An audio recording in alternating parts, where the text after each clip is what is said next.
भगवान श्री कृष्ण का ज्ञान चैनल में आपका स्वागत करते हैं। आज हम आपके लिए लेकर आए हैं महर्षि वेदव्यास जी के जन्म की बहुत ही रोचक जानकारी। महर्षि वेदव्यास जी का जन्म ऐसे हुआ होगा, इस बात की आप कल्पना भी नहीं कर सकते हो। तो चलिए शुरू करते हैं। महर्षि वेदव्यास जी से संबंधित और अधिक जानकारी पाने हेतु हमारे अन्य वीडियो देखने के लिए डिस्क्रिप्शन में लिंक फॉलो करें और वीडियो अच्छा लगे तो ज्यादा से ज्यादा शेयर करें, लाइक करें, कमेंट करें और चैनल को सब्सक्राइब करना ना भूले। तो आइए आगे शुरू करते हैं। पुराणों में विख्यात कथाओं में सत्यवती के जन्म का विवरण है, जिसके मुताबिक वे एक अप्सरा रूपी मछली की कन्या थी। प्राचीन काल में सुधन्वा नाम के एक राजा थे। वे एक दिन आखेट के लिए वन गए। उनके जाने के बाद ही उनकी पत्नी रजस्वला हो गई।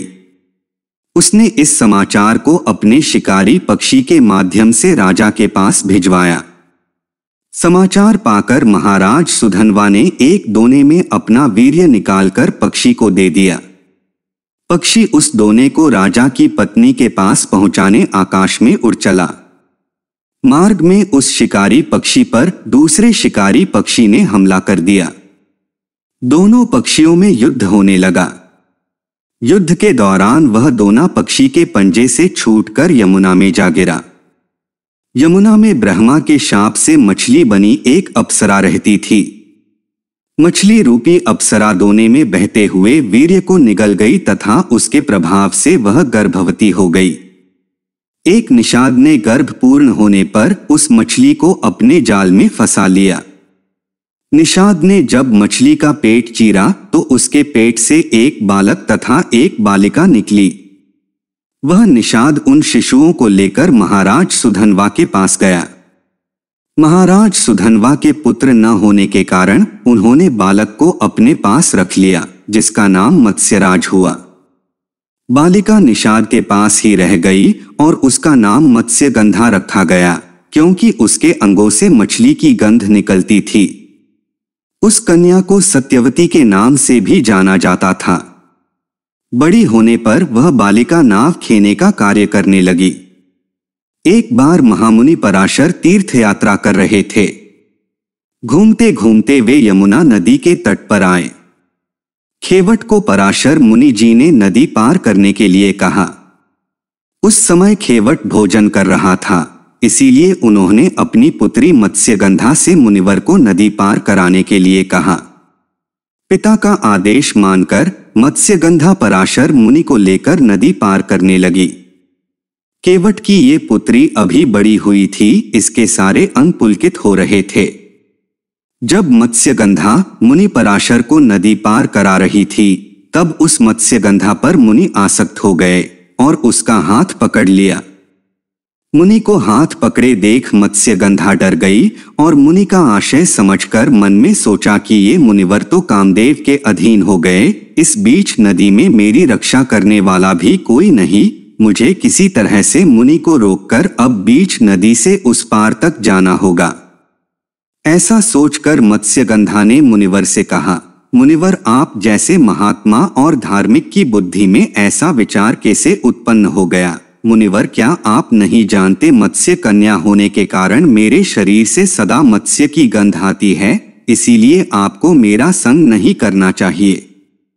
तब मुनिवर ने अपने तपोबल से मत्स्यगंधा के शरीर का गंध कस्तूरी के जैसे कर दिया, जिसके सुगंध 4 कोस तक फैल गई। इसी बीच मत्स्यगंधा पराशर मुनि जी को नदी पार लेकर गई। नदी के उस पार ले जाकर मत्स्यगंधा ने मुनि से कहा, मुनिवर, ऐसा कर्म दिन में नहीं किया जाता, इसके लिए तो रात ही सहज वक्त कही गई है। नदी के उस तट पार मेरे पिता है और सभी लोग हमें देख सकते हैं, इस तरह खुले में तो ये कर्म पशु भी नहीं करते। तभी मुनिवर ने उसी वक्त अपने तपोबल से कोहरा उत्पन्न कर दिया, जिससे कोई भी उन्हें नहीं देख सकता था। पराशर मुनि ने तब मत्स्यगंधा से कहा, देवी मेरे मन में इस समय तुम्हारे प्रति जो आकर्षण है इसे नेति ही समझना चाहिए, क्योंकि मैंने कई रूपवती स्त्रियों को देखा है किंतु स्वयं को कभी बहकने नहीं दिया। परंतु आज तुम पर जो आकर्षित हो गया हूँ इसका कारण यही है कि तुम्हारे गर्भ से विष्णु जी के अंश जन्म लेंगे, जो आगे चलकर एक वेद को 4 भागों में विभाजित करेंगे, जिससे इनका नाम वेदव्यास पड़ेगा। ये तुम्हारे पुत्र महाभारत का निर्माण करेंगे और समस्त पुराणों का निर्माण भी करेंगे, इसीलिए तुम्हें संकोच नहीं करना चाहिए। मुनिवर की बातें सुनकर मत्स्यगंधा ने कहा, मुनिवर आप तो मुझे छोड़ के चले जाएंगे, इसके बाद मेरा क्या होगा? तब मुनिवर ने कहा, देवी मेरे आशीर्वाद से आप पुत्र जन्म के बाद भी कुंवारी ही रहेंगी और सदा नव युवती की तरह ही दिखोगी। तुम मेरा ये कार्य करने में मेरी सहायता करो, तुम्हें जो चाहिए वो वर मैं तुम्हें दूंगा। मत्स्यगंधा कहती है, मुनिवर ऐसा वर दीजिए मेरा ये रहस्य कभी मेरे माता पिता को पता न चले और मैं सदा नवयुवती बनी रहूं। मेरे आपके जैसा ही अद्भुत और शक्तिशाली पुत्र उत्पन्न हो, मेरी ये सुगंध सदा बनी रहे। मुनिवर मत्स्यगंधा की ये सारी बातें मान गए। तत्पश्चात पराशर मुनि और मत्स्यगंधा का संयोग हुआ, जिससे मत्स्यगंधा को गर्भ रह गया। गर्भ की अवधि पूर्ण होने के बाद मत्स्यगंधा ने यमुना के एक द्वीप पर एक बालक को जन्म दिया। द्वीप पर जन्म होने के कारण इस बालक का नाम द्वैपायन पड़ा और कृष्ण वर्ण के होने के कारण उनका नाम कृष्ण द्वैपायन पड़ा।